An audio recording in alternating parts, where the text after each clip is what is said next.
Selamat pagi Bapak Ibu Saudara. Apa kabar? Luar biasa. Siap mendengar firman Tuhan? Amin. Mari kita berdoa. Bapak, kami datang pagi hari ini Tuhan. Kami bawa hati kami, jiwa kami, pikiran kami untuk kebenaran firman-Mu. Urapi hamba-Mu, sampaikan pesan dan isi hati-Mu kepada setiap kami. Agar pada pagi hari ini kami boleh menilik hati kami. Apakah hidup kami berkenan kepadamu sampai hari ini ya Bapak. Terima kasih Bapak, di dalam nama Tuhan Yesus kami berdoa. Amin. Pagi hari ini kita mau belajar dan juga kita mau merenungkan apakah hidup kita berkenan kepada Allah sampai pada hari ini. Saya percaya yang ibadah satu ini tentunya usianya setaraf dengan saya kurang lebih ya. Tapi ada beberapa ya kayak Pak Hendrik masih sekitar 50-an ya. Kalau saya sudah 60 lebih. Yang saya maksudkan begini, kita coba periksa selama kita mengikut Tuhan ya. Tentunya di awal-awal kita mengikut Tuhan kita mengalami hal yang luar biasa.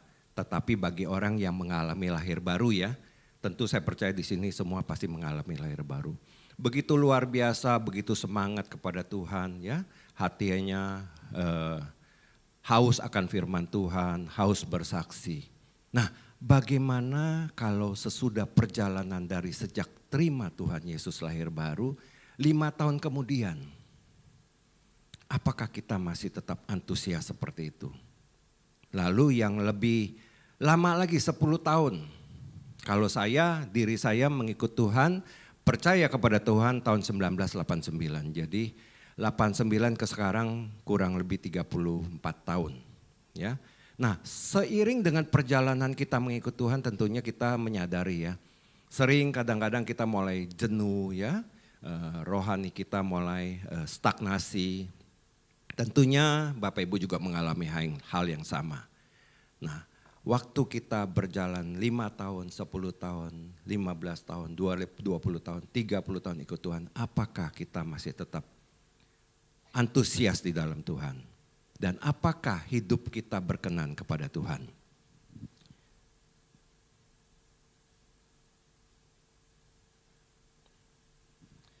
Apa arti hidup berkenan kepada Tuhan? Waktu saya menyiapkan firman Tuhan ini ada 3 poin yang saya catat. Kita sama-sama mau belajar ya, sekalian kita mau periksa. Hidup yang berkenan kepada Tuhan yang pertama, hidup yang kita jalani setiap hari. Perhatikan katanya, setiap hari, bukan hanya di hari Minggu saat ini ya. Biasanya kalau orang Kristen hari Minggu, wah luar biasa seperti malaikat ya.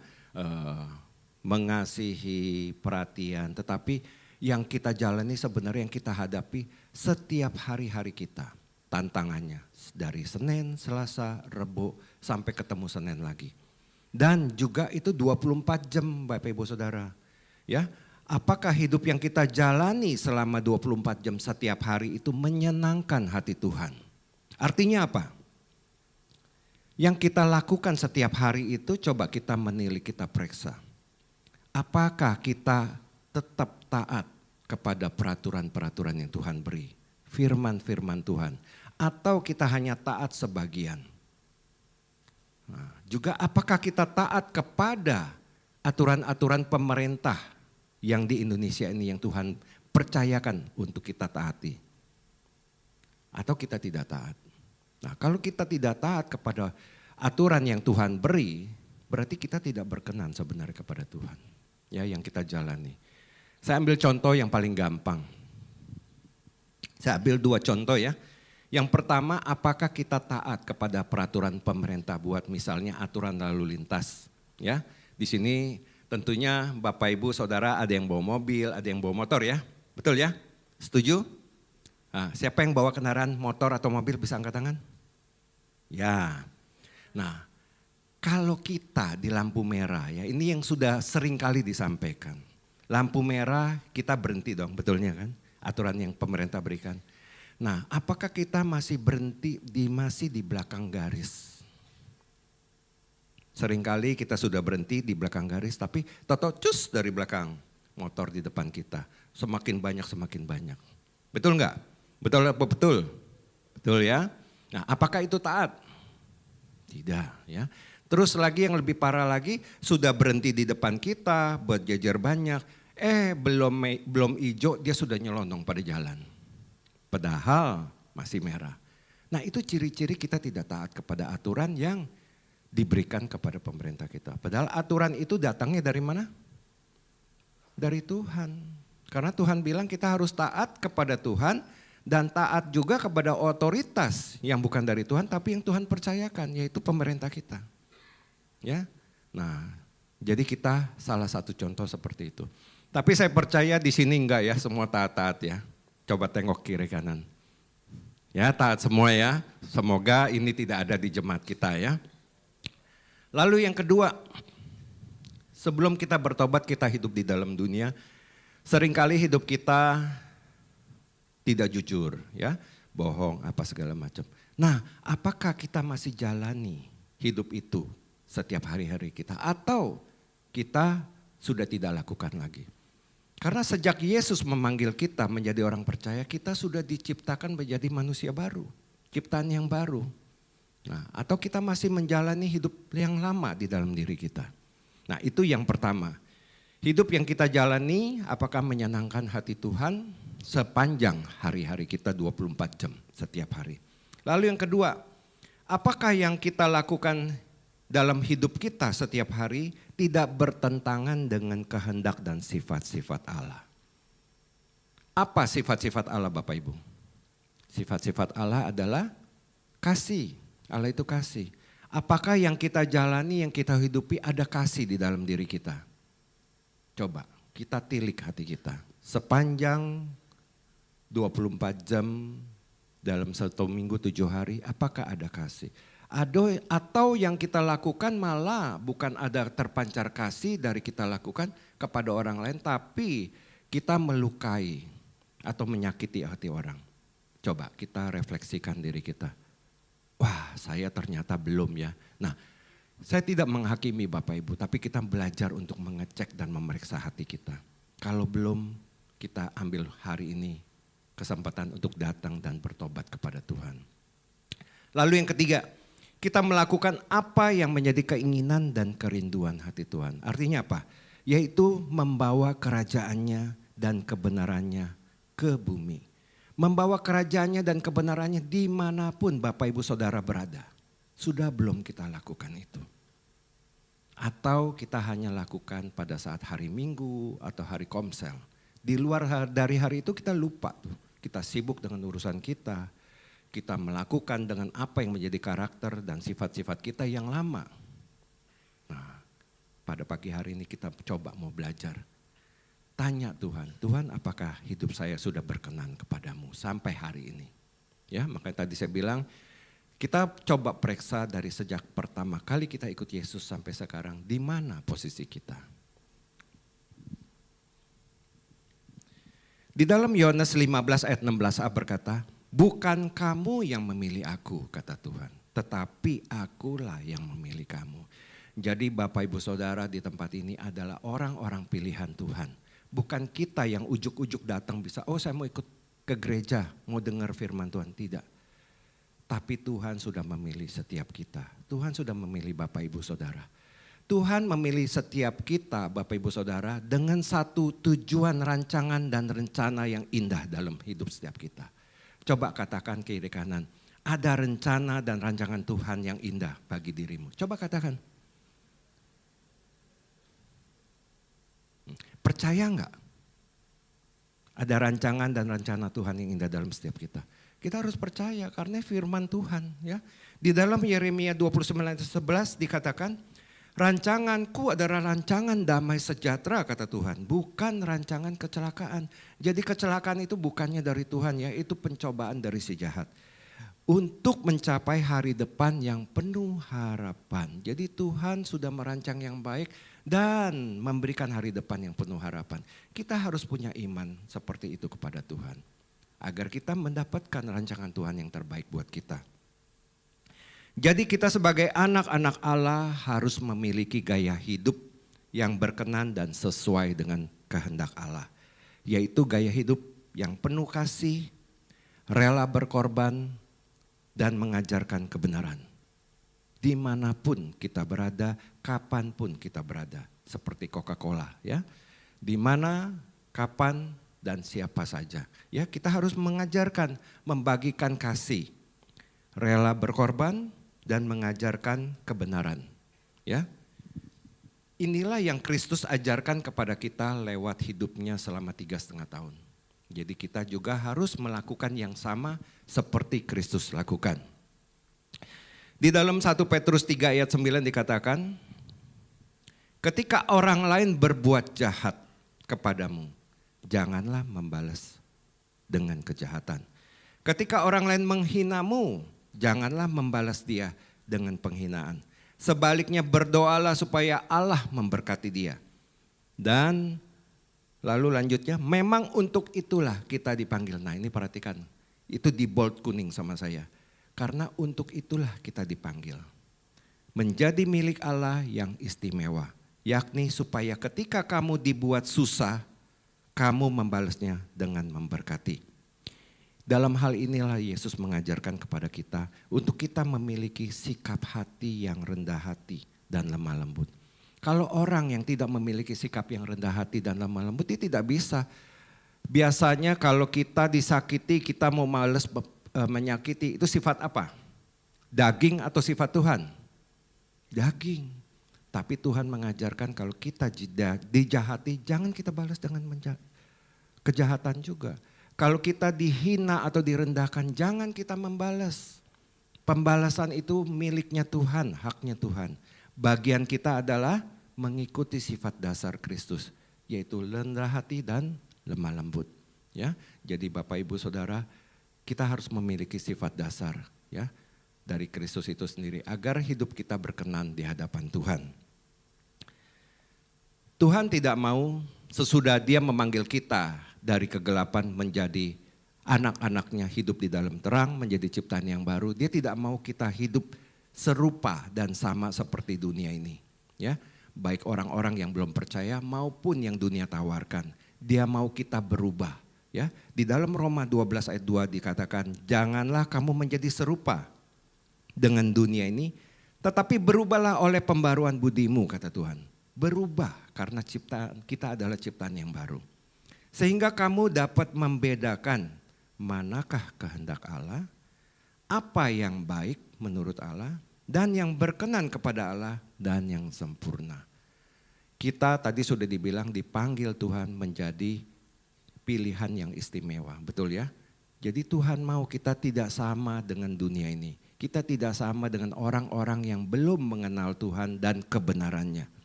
Tuhan mau kita mengalami pembaruan pikiran terus-menerus. Menjadi manusia baru terus-menerus. Jadi kita harus memiliki gaya hidup yang sesuai dengan kehendak Allah. Jangan gaya hidup dunia Bapak Ibu Saudara.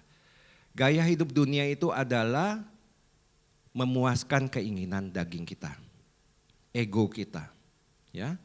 Lalu akhirnya kita akan dikuasai oleh berbagai macam nafsu. Apa ciri-ciri orang yang hidupnya berkenan kepada Tuhan? Saya ada mencatat 3 poin. Ciri-ciri yang pertama, orang yang hidupnya berkenan kepada Tuhan. Yang pertama, terus berusaha hidup kudus. Ya. Kenapa penting dikatakan terus berusaha hidup kudus? Karena ada ayatnya, firman Tuhan katakan di dalam Ibrani 12 ayat 14. Berusahalah hidup damai dengan semua orang. Dan kejarlah kekudusan. Nah ini dikatakan kejarlah. Sebab tanpa kekudusan tidak seorang pun akan melihat Tuhan. Ya, ini firman Tuhan. Lalu saya ambil di dalam terjemahan sederhana. Jagalah kesucian hidupmu karena orang yang tidak berusaha. Nah, garis bawahi kata-kata berusaha. Orang yang tidak berusaha hidup suci tidak mungkin bertemu dengan Tuhan. Demikian juga kita sebagai orang percaya.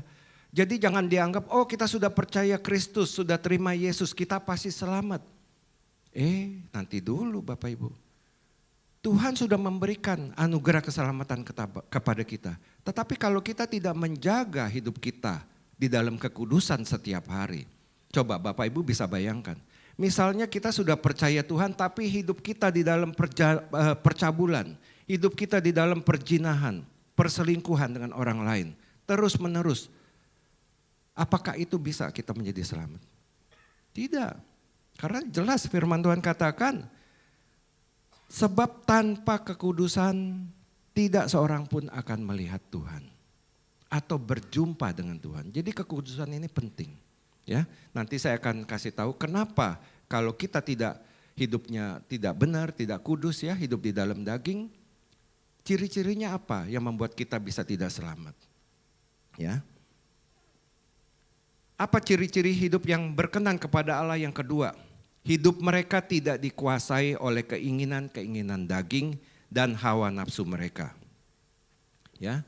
Jadi jelas perbuatan daging itu bermusuhan dengan Tuhan, berseteru dengan Tuhan.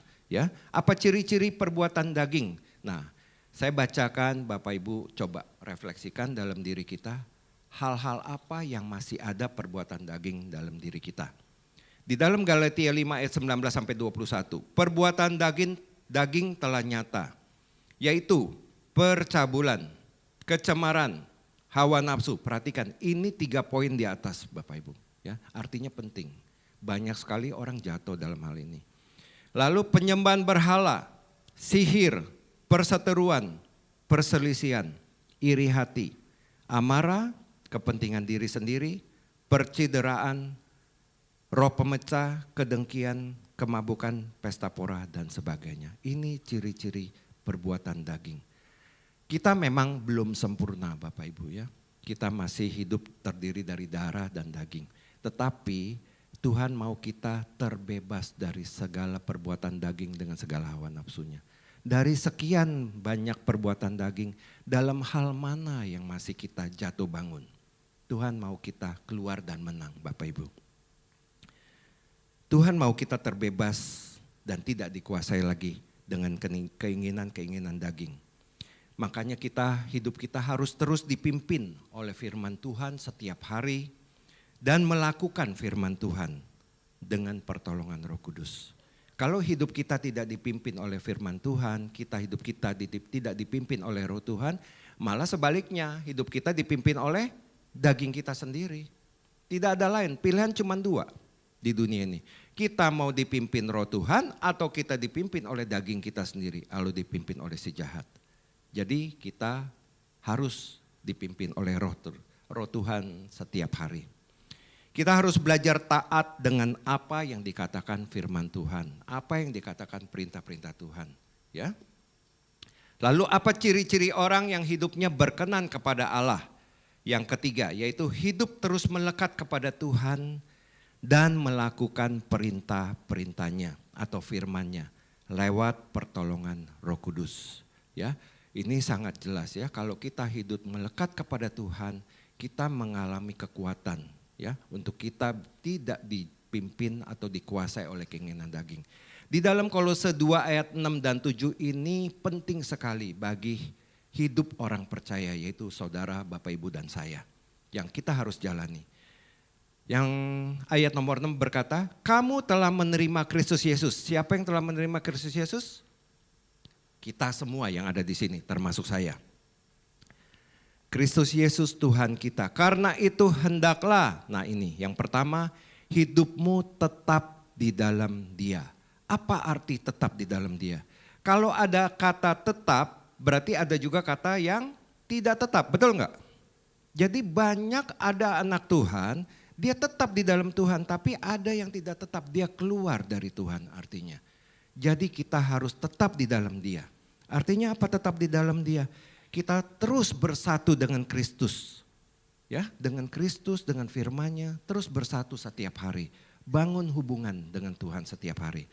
Lalu yang kedua, hendaklah kamu berakar di dalam Dia. Nah, ini dalam sekali kata-katanya. Berakar itu artinya apa? Kita benar-benar terikat kuat menjadi satu dengan Kristus. Ya, bukan kita jauh dari Kristus. Tuhan mau kita terikat kuat, berakar di dalam Dia, ya, menjadi satu dengan Kristus. Nah, terus yang ketiga, dan dibangun di atas dia. Apa arti kata dibangun di atas dia? Artinya apa yang dibangun di atas dia, apa yang kita lakukan setiap hari, apa yang kita perbuat setiap hari, apa yang kita pikirkan setiap hari adalah kebenaran firman Tuhan. Karena Tuhan itu adalah kebenaran. Kita harus katanya dibangun di atas kebenaran, di atas Kristus. Ya, misalnya Bapak Ibu bekerja, nah dasarnya yang Bapak Ibu lakukan di dalam pekerjaan adalah kebenaran. Misalnya Bapak Ibu menasihati orang, dasarnya juga kebenaran. Ya, misalnya Bapak Ibu mengajar anak-anak kita, juga dasarnya harus kebenaran. Ya, jadi kita harus dibangun hidup kita di dasar kebenaran firman Tuhan. Amin Bapak Ibu? Amin. Terus lanjut ya. Dan hendaklah kamu bertambah teguh dalam iman yang telah diajarkan kepadamu. Ya, Tuhan bilang hidup kita yang kita jalani dari tahun ke tahun. Seperti tadi saya bilang, pertama kali kita terima Yesus, berjalan 5 tahun, 10 tahun. Kita harus semakin bertambah teguh iman kita kepada Tuhan. Bukan ya udah segini-segini aja atau bahkan mundur. Bukan. Tuhan mau kita bertambah teguh iman kita. Semakin bertumbuh rohani kita. Itu yang Tuhan mau. Dan yang terakhir, hendaklah hatimu melimpah dengan syukur. Ada ucapan syukur, ada hati yang bersyukur kepada Tuhan dalam perjalanan hidup kita sehari-hari. Saya bagikan di sini ada 2, hati yang melimpah dengan syukur kepada Tuhan. Yang pertama, untuk apa yang sudah kita terima dari Tuhan. Untuk apa yang Tuhan sudah kerjakan kepada kita, betul ya? Kalau yang baik pasti kita selalu mengucap syukur, betul kan? Dan yang kedua, nah ini yang penting. Kita juga harus bersyukur untuk apa yang kita doakan, yang kita minta kepada Tuhan tetapi belum dijawab. Kenapa kita harus bersyukur? Ini adalah tindakan iman Bapak Ibu. Ya, kita bersyukur sepertinya kita pasti menerima. Tinggal menunggu waktunya Tuhan kapan terjadi untuk kita terima. Ya, jadi kita bersyukur dengan apa yang kita doakan, yang kita harapkan kepada Tuhan. Tapi tentunya yang kita minta, kita doakan harus sesuai dengan kehendak Tuhan, betul ya? Bukan meminta yang macam-macam, oh saya mau minta hartanya orang, pasangannya orang, nggak boleh, Tuhan pasti tidak jawab, betul nggak? Betul ya? Nah, jadi bersyukurlah kepada Tuhan dalam 2 hal ini. Apa yang sudah kita terima, yang Tuhan sudah perbuat, dan bersyukur untuk apa yang kita masih harapkan kepada Tuhan. Karena ini langkah iman Bapak Ibu Saudara. Lalu apa ciri-ciri orang yang hidupnya tidak berkenan kepada Tuhan? Ya, hidup mereka dikuasai oleh keinginan-keinginan daging mereka atau egonya mereka. Dan hidup mereka selalu dipenuhi dengan segala hawa nafsunya. Ya, dipenuhi dengan segala hawa nafsunya. Bapak Ibu harus perhatikan kalau kita hidup di dalam daging dan dengan segala hawa nafsunya, kita sedang menuju maut. Karena hidup di dalam daging adalah bermusuhan dengan Allah itu sendiri. Ya, mereka yang hidup dalam daging sudah dipastikan hidupnya tidak berkenan kepada Tuhan. Itu ada di dalam Roma 8 ayat 8. Bapak Ibu bisa buka sendiri ya. Apa akibatnya orang yang hidup dalam daging tadi? Nah ini yang tadi saya katakan. Yang pertama-tama, ini bicara orang percaya ya. Karena saya tidak bicara bukan orang yang belum percaya, percuma pasti dia hidup dalam daging. Ini bagi orang yang sudah percaya. Yang pertama-tama adalah rohaninya mati. Belum mati, kering dulu. Ya kering. Nah orang itu dikasih tahu sudah tidak antusias apa segala macam. Tapi belum mati Bapak Ibu. Seumpama seperti ada satu pohon mempunyai ranting-rantingnya, betul ya? Kalau rantingnya dia terlepas dari batangnya, kira-kira ranting itu mati enggak? Mati enggak Bapak Ibu? Belum mati, waktu terlepas belum mati. Tetapi kalau dia diam terus, lama-lama tidak kembali bersatu lagi dengan batangnya, dia tidak dapat asupan makanan ya. Ini bicara makanan kalau untuk pohon, tapi kalau untuk manusia yang sudah percaya makanan rohani. Lalu lama-lama dia akan mati rohaninya. Ya, begitu juga ranting juga akan kering lalu mati. Ya, ada proses, tidak langsung mati. Begitu juga kalau kita selalu hidup di dalam daging, kita membiarkan diri kita dikuasai oleh daging, rohani kita akan kering, kemudian lama-lama akan mati. Nah, apa sesudah kalau sudah mati? Dia lalu akan meninggalkan Tuhan. Tidak lagi percaya, tidak lagi punya pengharapan kepada Tuhan. Sesudah dia tidak percaya, dia meninggalkan Tuhan, nah lalu dia murtad. Ya, benar-benar menolak Tuhan, murtad. Sudah bisa dipastikan orang yang sudah meninggalkan Tuhan, lalu menjadi murtad, hidupnya pasti binasa. Tapi puji syukur kepada Tuhan, Tuhan masih memberi kesempatan kepada orang untuk dia bertobat. Ya, selama dia belum meninggal, walaupun dia sudah murtad meninggalkan Tuhan, tetapi sebelum dia meninggal dia kembali kepada Tuhan, dia bertobat sungguh-sungguh, Tuhan tetap menerima dia. Ya, jadi Tuhan sangat penting menantikan pertobatan setiap manusia, termasuk kita. Di dalam Yeskel 33 ayat 11 firman Tuhan ini memperjelaskan apa yang menjadi keinginan Tuhan ya. Katakanlah kepada mereka, demi aku yang hidup, kata Tuhan. Demikianlah firman Tuhan Allah. Aku tidak berkenan kepada kematian orang fasik. Nah, perhatikan katanya. Tuhan tidak berkenan dengan kematian orang berdosa. Tuhan tidak mau. Tetapi apa katanya? Melainkan aku berkenan kepada pertobatan. Ya. Orang fasik itu ya. Jadi Tuhan berkenan kepada pertobatan orang fasik itu dari kelakuannya. Supaya apa? Supaya apa? Supaya ia hidup. Jadi Tuhan itu mau sebenarnya orang berdosa itu hidup. Tapi karena dosanya ya dia akan meninggal. Jadi Tuhan mau dia bertobat dari kelakuan yang jahat. Lalu katanya bertobatlah, bertobatlah dari hidupmu yang jahat itu. Mengapakah kamu akan mati, hai kaum Israel? Ini bangsa pilihan loh.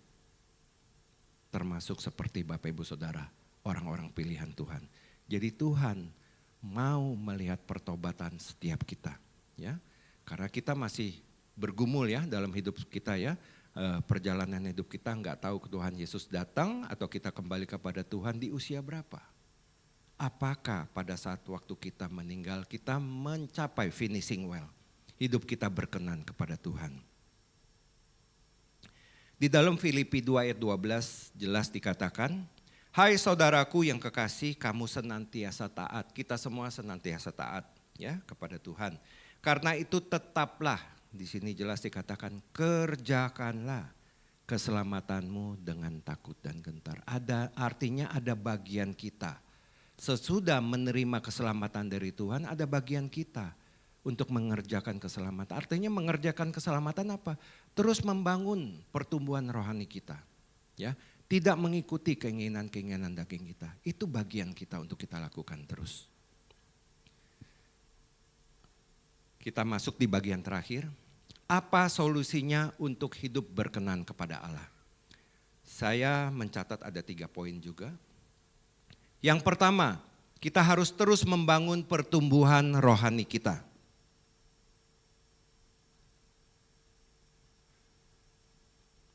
Ya, kita harus terus membangun pertumbuhan rohani kita dan hidup dalam pertobatan setiap hari. Ya, tadi saya sudah jelaskan, tentunya dalam satu hari mungkin aja kita ada melakukan hal-hal yang Tuhan tidak suka. Kita datang kepada Tuhan, minta Roh Kudus ingatkan dan kita minta ampun kepada Tuhan. Ya, jadi kita terus membangun hubungan yang dekat dan intim dengan Bapa setiap hari, setiap pagi. Ya, datang kepada Bapa dengan sungguh-sungguh, datang menyembah Dia, sesudah itu berdoa kepada Dia. Kemudian kita datang kepada Kristus lewat firman-Nya. Bapak Ibu di sini tentunya saat teduh ya, merenungkan firman, betul? Ya, datang kepada Kristus yaitu firman-Nya, apa yang Tuhan katakan, apa yang Tuhan tegur. Dan yang terakhir, terus hidup dipimpin oleh Roh Kudus. Artinya apa? Terus melakukan firman Tuhan. Saya boleh katakan di sini Bapak Ibu, seseorang kalau sudah percaya kepada Tuhan, lalu dia datang berdoa kepada Tuhan, terus dia baca firman Tuhan tetapi tidak melakukan firman Tuhan, artinya orang itu hidupnya tidak dipimpin oleh Roh Kudus. Justru pada saat kita melakukan firman Tuhan, kita mengalami kemenangan demi kemenangan dari karakter kita yang dulu manusia lama kita. Tetapi kalau kita tidak pernah melakukan apa yang dikatakan firman, kita tidak berubah. Sama aja seperti orang yang dulu belum percaya, sesudah dia percaya tapi tidak ada perubahan sama sekali. Yang menyakiti masih tetap menyakiti, ya. Yang negative thinking tetap negative thinking, yang kepahitan tetap kepahitan, karena dia tidak mengalami pertumbuhan. Justru pertumbuhan terjadi pada saat kita melakukan firman, Bapak Ibu. Bapak Ibu masih ingat kesaksian saya waktu saya menyampaikan firman tentang hati hamba? Waktu saya diizinkan dikuasai roh amarah waktu lagi makan, ingat? Mungkin udah lupa ya. Nah justru pada saat minggu depannya Tuhan izinkan lagi kejadian yang sama. Tapi saya mau belajar, saya mau menang. Oh nggak gampang Bapak Ibu, bergumul dengan egonya saya. Bergumul dengan sombongnya saya. Tetapi saya mau belajar dan saya menang. Nah itu sebenarnya Tuhan sedang mengasah kita lewat apa yang terjadi dan kita mau lakukan gak sesuai dengan firman. Itu yang Tuhan mau. Jadi kita harus menjadi pelaku firman. Kalau enggak kita menjadi orang Farisi dan ahli Taurat. Tahu enggak firman? Tahu. Wah bla bla bla bla. Tapi kita menjadi orang yang munafik. Tahu tapi tidak melakukan. Mengajarkan tapi tidak melakukan. Tuhan mau kita tahu dan melakukan firman. Terjadi pertumbuhan. Lalu yang kedua, hidup di dalam kasih. Hidup di dalam kasih adalah saling mengasihi satu dengan yang lain. Ya, di dalam tubuh Kristus ya, sesama di dalam komsel, sesama anak Tuhan, saling mengasihi. Bahkan juga kita harus mengasihi orang-orang yang belum percaya. Artinya tidak mementingkan diri sendiri. Dan mengasihi, jadikan itu gaya hidup kita setiap hari. Karena apa? Allah itu adalah kasih. Ya. Terus yang ketiga, melakukan pekerjaan Bapa, ya, yang misi Bapa yang belum selesai, yaitu membawa kerajaan Allah dan kebenarannya dimanapun kita berada. Terus kita lakukan itu.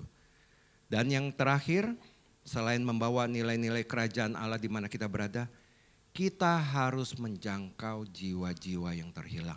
Karena ini adalah amanat agung yang Tuhan beri kepada kita. Jadikanlah seluruh bangsa muridku, kata Tuhan. Baptislah mereka dalam nama Allah Bapa, Anak dan Roh Kudus. Ya, jadi kita harus punya hati untuk jiwa-jiwa. Saya percaya pada saat waktu kita lahir baru kita punya hati untuk itu. Tetapi apakah di usia-usia yang sekarang ini kita masih memikirkan orang-orang atau jiwa-jiwa yang terhilang itu? Ya. Jadi firman Tuhan hari ini berbicara untuk kita juga mau belajar. Ya. Kembali kepada kasih yang mula-mula, datang kepada Tuhan dan periksa diri kita apakah hidup kita berkenan kepada Tuhan.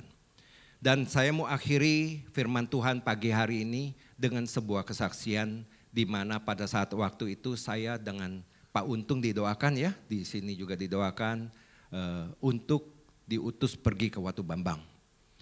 Nah, apa yang terjadi waktu saya berangkat ke Watu Bambang bersama Pak Untung dan staf ya di sini Rini. Yang pertama sebelum kami berangkat, kami mendapat info dari Dedi. Dedi juga dapat info dari sana hal-hal yang sungguh-sungguh menakutkan Bapak Ibu. Ya, katanya kalau kami ada orang yang datang dari Jakarta, orang kan bilangnya yayasan ya, Pak Untung sebagai ketua yayasan di sana. Kami akan disumpit. Tahu disumpit? Ya seperti orang Dayak ya, disumpit. Nah sumpitnya itu ada racunnya, gitu ya. Intinya berita itu menakutkan untuk kami gitu ya. Tetapi saya dan Pak Untung tidak mau memikirkan hal-hal yang menakutkan itu. Karena kami percaya di saat kami pergi untuk pekerjaan Tuhan, pasti Tuhan menyertai kita. Amin Bapak Ibu. Apalagi kita keluar, ya Tuhan pasti menyertai. Udah akhirnya kita nggak pusingin, udah berangkat aja. Bahkan saya tanya istri saya, Mam, dengar-dengar saya mau disumpit loh. Istri saya mah ketawa aja gitu loh, nggak ambil, justru nggak, jangan pergi gitu ya, nggak. Karena kita percaya kepada Tuhan. Kita harus punya percaya kepada Tuhan seperti itu, ya, jangan ragu. Lalu singkat cerita pada saat kami sampai di sana, karena dengar berita-berita seperti itu, kami melakukan doa sama-sama di sana ya, setiap malam berdoa, setiap pagi berdoa sampai pada hari hanya. Kenapa mereka itu mau menyumpit? Karena mereka mendengar isu-isu yang menyesatkan. Mereka itu masih animisme Bapak Ibu Saudara ya. Tidak percaya kepada Tuhan, mereka menyembah Allah-Allah yang mereka percaya yaitu berhala ya. Terus mereka tidak berpendidikan ya. Jadi mereka gampang terhasut. Jadi mereka mendapat hasutan bahwa akan terjadi kristenisasi, mereka semua akan dibaptis, padahal tidak ada rencana seperti itu, ya kan? Kan kita juga nggak sembarangan membaptis orang, kalau dia belum percaya kita tidak mungkin membaptis, ya kan? Nah seperti itu, jadi mereka mendengar isu-isu yang menyesatkan. Jadi singkat cerita, kami berdoa segala macam dan minta hikmat Tuhan pada hari H untuk pertemuan itu. Nah terjadilah pada waktu pertemuan itu, di hari H-nya saya sedikit lupa, hari apa? Kalau nggak salah Rebo atau Kemis gitu ya. Nah dari pagi tuh hujan gede banget. Ya, hujan besar banget. Wah saya bilang ini bisa berhenti nggak ya, kan janji pertemuan jam 9 ya. Bisa jadi nggak ya pertemuannya ini. Karena hujan nggak berhenti-berhenti. Sampai pukul 9 pun tidak berhenti-berhenti. Secara manusia saya pikir wah ini gagal pertemuannya ya. Saya bilang pekerjaan yang Tuhan menyatakan nggak terjadi. Tetapi apa yang terjadi Bapak Ibu? Nggak taunya lama-lama datang beberapa orang, datang. Akhirnya terkumpul. Banyak sekali warga di sana datang. Lalu tidak cuma datang, nah bagaimana sesi selanjutnya ya. Nah terjadi, kita jelaskan, kepala dusun, ibu kepala dusun juga menjelaskan seperti apa gitu ya. Dan memang ada di situ juga yang menjadi provokator, salah satu provokatornya ada di situ. Nah waktu pada saat dia bertanya, pertanyaan itu sangat menyudutkan Bapak Ibu ya. Ibu kepala dusunnya agak bingung menjawabnya. Dia serahkan kepada Dedi, tetapi bagi setiap orang yang berdoa kepada Tuhan ada penyertaan Tuhan. Saya nggak ngerti bagaimana Tuhan memberi hikmat kepada Pak Dedi bisa menjawab ya tentang keadilan apa yang mereka tuntut gitu ya. Nah, jadi bisa menjawab, saya percaya semua teman-teman percaya itu hikmat dari Tuhan. Pak Dedi sendiri juga nggak kepikir dia bisa menjawab seperti itu. Nah itu jadi penyertaan Tuhan. Jadi singkat cerita dengan warga di sana akhirnya kondusif. Mereka bisa terima ya, tidak menolak ya. Pertama mereka menolak juga, jadi seperti menolak yayasan gitu kan. Nah, mereka bisa terima, bisa makan sama-sama. Nah singkat cerita seperti itu. Nah saya membagikan apa yang Tuhan sudah kerjakan di Watu Bambang. Waktu tinggal 5 menit. Di sana ada 144 kakak kepala keluarga ya. Karena mereka tidak berpendidikan, mereka tidak diedukasi. Satu kepala keluarga bisa punya anak 5 sampai 6. Bahkan ada yang 8. Anak masih kecil udah ada gendong lagi bayi gitu ya. Wah itu sangat luar biasa, padahal mereka untuk makan di sana susah sekali, ya. Terus saya mendengar terus saya cari tahu Bapak Ibu ya, saya cari tahu dari teman-teman yang sudah pernah pergi ke sana. Dan di sana itu tidak ada bangunan, waktu tim yang pertama kali berangkat ke sana ya. Pak Tirto ya kalau nggak salah, nggak tahu deh, apa Pak Lukas juga ikut berangkat ya. Waktu itu belum ada bangunan, jadi dibangunlah bangunan yang sangat sederhana. Artinya apa? Bangunan hanya papan ditempel-tempel dan masih banyak bolong-bolong ya, karena papannya nggak rata, tumpuk-tumpuk papan, sininya bolong. Jadi nggak perlu AC Bapak Ibu ya. Kalau malam udaranya dingin sekali, 16 derajat, sudah gitu. Kalau 16 derajat tidak ada angin tidak masalah, 16 derajat anginnya kencang. Ya, nah saya di sana yang sudah tinggal di dalam ruangan yang tertutup rapat aja masih masuk anginnya. Apalagi yang seperti yang waktu pertama kali tim yang berangkat ke sana. Lalu tidak ada air Bapak Ibu, ya. Tidak ada air, kalau mau ambil air itu jauh ke kali, ya. Jadi ambil air pakai jerigen mungkin atau bagaimana, jauh ke kali ya. Tidak ada WC Bapak Ibu, kalau mau ke WC juga mesti jauh ke kali ya. Terus tidak ada tanaman yang bisa ditanam. Tanaman itu mengandung asam, ya. Apa yang ditanam mati. Terus tidak ada jaringan komunikasi, ya, telepon, internet nggak ada, kecuali telepon satelit dan biayanya sangat mahal. Karena 1 menit kalau nggak salah 30.000, 1 menit 30.000, mungkin lebih ya karena pakai dolar. Dan yang terakhir yang sangat penting tidak ada akses jalan Bapak Ibu, ya. Jadi tidak ada kendaraan bisa lewat, yang ada hanya jalan kaki. Jadi kalau dari saya gambarkan begini, ini Watu Bambang di atas gunung gitu ya. Kalau mereka mau turun ke desa Taronggo, desa yang terdekat itu butuh 2-3 hari perjalanan dan menembus hutan. Ya, jadi tidak ada akses. Nah, bagaimana untuk bisa membangun di sana? Nah, ini saya melihat ini pekerjaan Tuhan, bukan pekerjaan abalaf, bukan pekerjaan tanpa campur tangan Tuhan. Lalu sekarang yang sudah terjadi adalah air tidak ada, sekarang sudah ada pipa tersambung sepanjang 1,2 kilometer. Coba beri tepuk tangan buat pekerjaan Tuhan. Bapak Ibu bisa bayangkan yang suka jalan pagi, siapa di sini yang suka jalan pagi? Ada? Ya. 1-2 kilometer jarak yang pendek apa yang jauh Pak?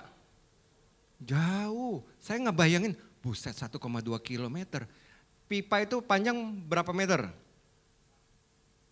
Satu pipa panjangnya berapa meter? 6 paling, betul kan? 6 atau 4, saya nggak tahu deh. Kalau pipa besi 6. Nah, berapa banyak pipa yang harus dibawa? Dan dibawanya itu pakai heli Bapak Ibu. Dan helinya itu mahal sekali. Sekali perjalanan $2.000 helinya.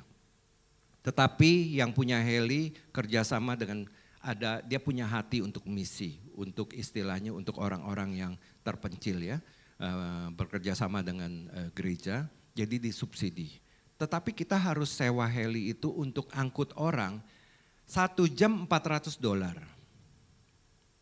Nggak murah ya, 1 jam $400. Untuk bangunan, bahan bangunan 1 jam $600. Jadi itu heli bolak-balik. Gereja sudah mengeluarkan dana yang sangat besar sekali untuk pekerjaan Tuhan di sana. Ya. Jadi bukan hanya saluran air sudah terbangun 1,2 kilometer, lalu sudah terbangun bangunan-bangunan di sana. Ada 2 bangunan sekolah cukup panjang, sayang saya tidak tampilkan fotonya. Terus 1 bangunan asrama, yaitu tempat tinggal anak-anak yang di asrama dengan berikut jadi 1 dengan dapurnya. 1 bangunan ruang serbaguna dan dipakai juga untuk ruang ibadah. Mungkin saat ini Pak James juga ikut beribadah bersama-sama. Saya nggak tahu dia ikut yang ibadah jam 9 apa jam 7 pagi. Nah, terus 2 bangunan untuk tempat tinggal dari utusan kita. Nah, salah satunya kemarin saya dan Pak Untung juga tinggal di sana. Ya, Bapak Ibu bisa bayangkan udah ada 6 bangunan yang dibangun di sana. Walaupun dari kayu dan seng. Ya, tetapi itu bahan bangunannya kan masih diangkut pakai heli Bapak Ibu. Ya, jadi biaya sangat besar sekali. Tapi saya melihat ini bukan hanya biaya yang besar dikeluarkan, tapi ini kalau bukan Tuhan yang menggerakkan nggak mungkin. Ya, ini pekerjaan Tuhan. Jadi saya menganggap ini proyeknya Tuhan. Walaupun bangunan sudah terbangun, pipa air sudah terpasang, kloset sudah terpasang, ya kan? Tetapi kita masih bergumul untuk berdoa untuk suku-suku Wana di sana karena mereka masih menolak Injil kebenaran. Hanya baru ada 3 keluarga yang terima. Dan mereka pun cukup diintimidasi dari mereka yang belum percaya. Jadi apa yang Bapak Ibu bisa lakukan? Makanya saya katakan ini adalah proyeknya Tuhan. Kalau ini proyeknya Tuhan, menurut Bapak Ibu, ini proyek kita juga atau bukan? Proyek kita juga bukan? Kita. Karena kita ini melihat Tuhan sedang bekerja, kita harus ambil bagian. Ini bukan bagian misi, ini bagian kita juga. Kita harus ambil bagian. Saya juga bertobat Bapak Ibu ya. Dulu saya pikir, oh ya udah itu hanya bagian misi, ya udah bagian misi aja, fokusnya ke sana. Saya bukan di situ, saya pelayanannya lain. Tapi enggak. Sejak saya ke sana dengan Mas Untung, saya melihat ini Tuhan bekerja, ada campur tangan Tuhan, ini juga bagian saya. Apa yang kita bisa ambil dalam pekerjaan Tuhan ini? Saya mencatat ada 3 poin Bapak Ibu. Bapak Ibu bisa ambil 3 poin ini adalah, yang pertama, Bapak Ibu bisa berdoa untuk suku-suku di sana yang belum percaya. Karena tanpa ada orang yang berdoa, tidak mungkin Allah memilih mereka mendapatkan anugerah keselamatan. Sama seperti saya dulu, saya produk orang yang didoakan. Saya dulu orang yang tidak percaya dan menolak Tuhan. Tapi saat ini saya bisa membagikan firman Tuhan karena ada orang yang berdoa buat saya. Begitu juga suku di sana, harus ada yang berdoa untuk mereka. Ya, jadi Bapak Ibu bisa berdoa untuk mereka, suku Wana di sana. Terus yang kedua, Bapak Ibu bisa mengadopsi suku itu dan anak mereka sebagai generasi yang akan mengenal Tuhan dan takut akan Tuhan. Di dalam apa mengadopsinya? Bisa juga di dalam doa. Kemarin waktu pas pulang, Pak Untung untuk area Pak Untung ibadah 4, dia ambil 31 anak atau 32 anak untuk diadopsi di komsel-komsel. Dan untuk sisanya 21 anak saya sudah adopsi untuk di komsel-komsel di area saya. Saya sudah bagikan. Nah, kalau Bapak Ibu mau ambil beban ini di hadapan Tuhan. Nah, nama-nama yang sudah diadopsi di komsel-komsel juga bisa Bapak Ibu adopsi. Nanti bisa Pak Dedi atau Pak Iwan yang memberikan. Terus yang ketiga, kita bisa mendukung di dalam dana. Ya, karena masih dibutuhkan Bapak Ibu, misalnya untuk apa ya disebutnya, untuk mereka ya bahan-bahan itu selama 3-4 bulan.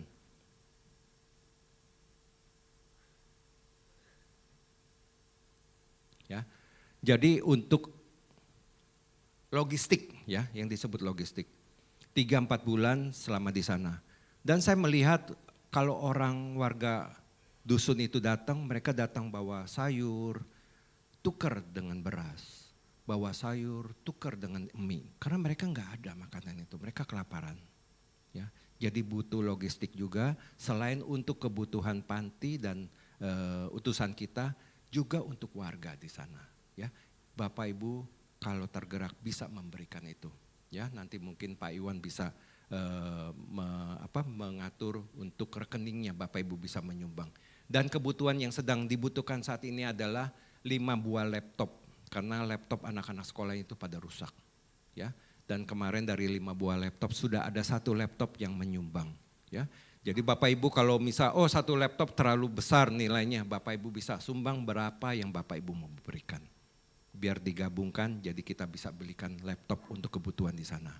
Jadi itu yang saya mau bagikan, apa yang Tuhan sudah kerjakan di Watu Bambang. Dan bagaimana respon kita untuk meresponi pekerjaan Tuhan di sana. Mari kita tundukkan kepala. Saya undang Bapak Ibu Saudara kita bangkit berdiri.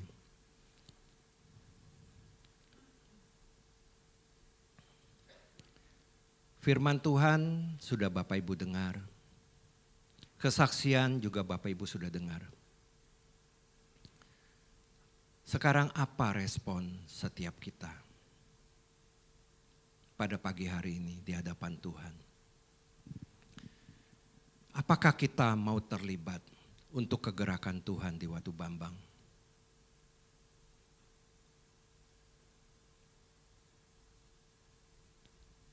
Biar saat ini kita bawa secara pribadi doa kita kepada Tuhan.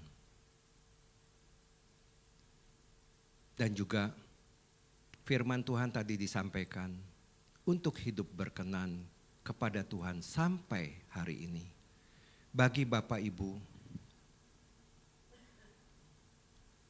yang masih, yang hidupnya ada belum berkenan kepada Tuhan, kita mau periksa hati kita saat ini.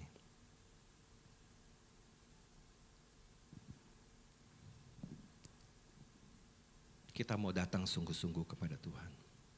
Selidiki hati kita. Apakah hidup saudara saat ini berkenan kepada Tuhan?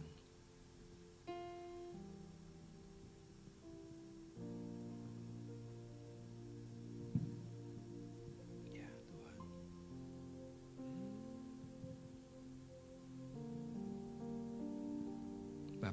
Bapa, kami bawa hati kami Tuhan. Kau berbicara secara khusus.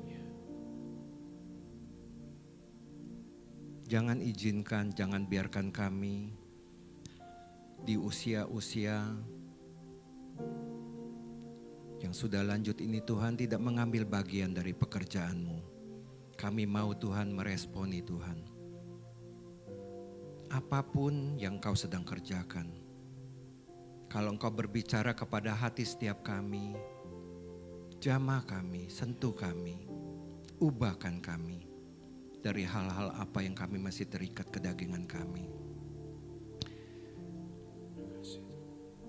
Terima kasih Tuhan. Terima kasih Yesus. Tuhan, ku mau menyenangkan-Mu. Ya Tuhan. Tuhan, bentuklah hati ini jadi bejana untuk hormat-Mu. Cemerlang bagai emas murni. Tuhan, ku serahkan hatiku. Semua ku berikan padamu. Kuduskan hingga tulus selalu, agar aku menyenangkan-Mu. Menyenangkan-Mu, senangkan-Mu. Hanya itu kerinduanku. Menyenangkan-Mu, senangkan hati-Mu. Hanya itu kerinduanku. Menyenangkan-Mu, senangkan-Mu. Hanya itu kerinduanku. Menyenangkan-Mu, senangkan hati-Mu. Hanya itu kerinduanku. Benar Tuhan. Ajari kami bagaimana hidup menyenangkan hati-Mu Tuhan. Biarlah apa yang kami hidupi sampai saat ini Tuhan, kami berkenan kepadamu ya Bapa. Bapak Ibu Saudara, taruh tangan Bapak Ibu Saudara di dada Saudara. Saya mau berdoa untuk Bapak Ibu. Bapa, saat ini hamba berdoa Tuhan. Biarlah Roh Kudus Engkau tunjukkan kepada kami hal-hal apa yang di dalam diri kami yang masih tidak berkenan hidup kami kepadamu Tuhan. Berikan kasih karunia-Mu dan kemampuan daripadamu Tuhan untuk kami boleh menjalani hidup kami sepanjang hari dari Senin sampai ketemu Senin lagi. Agar hidup kami berkenan di hadapan-Mu Bapa. Jadikan kami Tuhan anak-anak-Mu, umat-Mu menjadi pelaku-pelaku firman-Mu. Yang membawa nilai-nilai kerajaan Allah dan kebenarannya dimanapun kami berada. Dan berikan hati-Mu Tuhan kepada kami untuk jiwa-jiwa yang terhilang. Tuhan, biarlah Engkau taruh hati-Mu kepada setiap jemaat-Mu di ibadah satu ini Tuhan. Untuk berdoa untuk suku Wana, agar mereka boleh mendapat kemurahan dan anugerah keselamatan dari Tuhan. terbuka kebenaran dan Injil Kristus bagi mereka. Terima kasih Bapa. Kami mengucap syukur untuk firman-Mu pada pagi hari ini. Terus tuntun kami dan bawa kami semakin bertambah teguh iman kami di usia kami saat ini ya Bapa. Di dalam nama Yesus kita semua yang percaya berkata amin. Silakan duduk Bapak Ibu. Sebelum kita